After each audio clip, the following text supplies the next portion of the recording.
Continue time manage नहीं कर पाती थी पढ़ने के लिए। इन बिटवीन काम जो भी घर के होते थे वो सब करने के बाद इन बिटवीन जो टाइम मिलते थे उसी में मैनेज करके मैंने पढ़ाई की है। मेरी शादी हो चुकी है, फैमिली है एंड छोटा बेबी भी है, तो उसकी भी केयर करनी होती थी।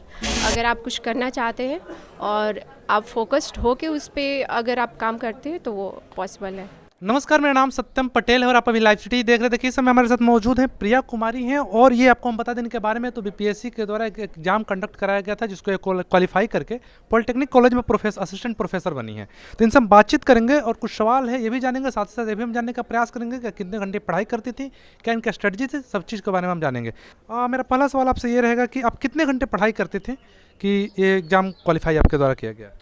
एक्चुअली कोई रेगुलर रूटीन नहीं था मेरा, क्योंकि मेरी शादी हो चुकी है, फैमिली है एंड छोटा बेबी भी है, तो उसकी भी केयर करनी होती थी।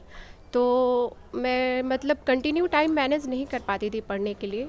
इन बिटवीन काम जो भी घर के होते थे वो सब करने के बाद इन बिटवीन जो टाइम मिलते थे उसी में मैनेज करके मैंने पढ़ाई की है। Actually I have always believed that nothing is impossible. So मैंने हमेशा एक्चुअली बीच में बहुत सारी प्रॉब्लम्स आई, ऐसा भी लगा कि नहीं हो पाएगा, बहुत मुश्किल है। फिर भी मेरी मतलब इस बात में मैंने हमेशा बिलीव किया कि एवरीथिंग इज़ पॉसिबल। अच्छा, बहुत सारे ऐसे अगर लड़कियों को अगर देखा जाए तो उनके पास एक ये कहने के लिए हो जाता है कि शादी हो गया तो अब आगे हम कुछ नहीं कर सकते हैं, शादी हो गया तो अब हम सिर्फ वही काम है जो घर का काम वही करेंगे, आगे कुछ हमारा हो नहीं सकता है। तो उनको आप क्या कहना चाहेंगे? मैं उनको यही कहना चाहूँगी कि where there is a will there is always a way. So अगर आप कुछ करना चाहते हैं और आप फोकस्ड हो के उस पर अगर आप काम करते हैं तो वो पॉसिबल है। Anything is possible. आप बीपीएससी क्वालिफाई करी हैं, क्वालिफाई करके आप असिस्टेंट प्रोफेसर बनी हैं। अगर जो लोग बनना चाहते हैं, प्रोफेसर बनना चाहते हैं, इस एग्ज़ाम को अपीयर करना चाहते हैं, उन लोगों को क्या आप स्ट्रेटजी बताना चाहेंगे, कैसे तैयारी करें? एक्चुअली मैंने तो तैयारी सेल्फ स्टडी से ही की है। मैंने नेट के प्रिपरेशन के ड्यूरेशन में जो पढ़ाई की थी उसी के बेसिस पे मैंने फिर आगे पढ़ाई की एंड आफ्टर दैट मैंने एग्ज़ाम दिया था एंड इंटरव्यू क्वालिफाई करके फिर मैं यहाँ पे आई। अच्छा, उससे पहले आप अपने बारे में थोड़ा सा बताइए कि आपकी प्रारंभिक शिक्षा दीक्षा कहाँ से हुई थी, कहाँ से आपका +2 हुआ, फिर उसके बाद आगे आप क्या क्या करी और यहाँ तक आप पहुँची? एक्चुअली 10th तक की पढ़ाई मैंने डीएवी मोहनिया से की थी एंड आफ्टर दैट 12th मैंने बाल विकास सासाराम से किया and graduation Veer Kunwar Singh university Arrah and IGNOU से मैंने एमए किया एंड मीन्स पीजी के दौरान ही मेरी शादी हो गई थी।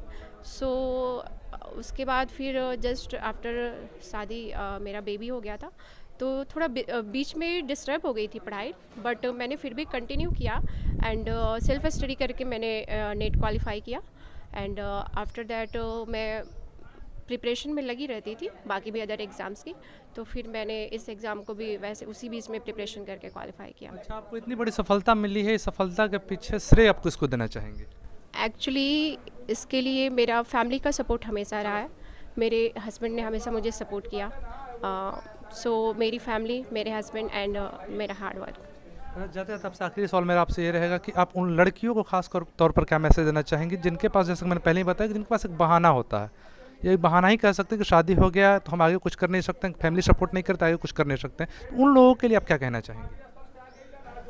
मैं कहना चाहूँगी कि always believe in your self. अगर आपको खुद के ऊपर भरोसा है, you believe that you can do it, so you should never stop that. आपको हमेशा कोशिश करनी चाहिए। अगर आपने सही तरीके से कोशिश की तो आपको सफलता ज़रूर मिलेगी। तो सही तरीके से आपने कोशिश की तो आपको सफलता जरूर मिलेगी। अभी आप सुन रहे थे प्रिया कुमारी को। स्पष्ट तौर पर इन्होंने बताया कि इनकी शादी हो चुकी थी और उसके बाद भी बीपीएससी क्वालिफाई करके पॉलिटेक्निक कॉलेज में असिस्टेंट प्रोफेसर के पद पर चयनित हुई हैं। इस खबर पर लगातार हम बने हुए हैं। ऐसी खबरों के लिए वन लाइव सिटीज के साथ बहुत बहुत धन्यवाद।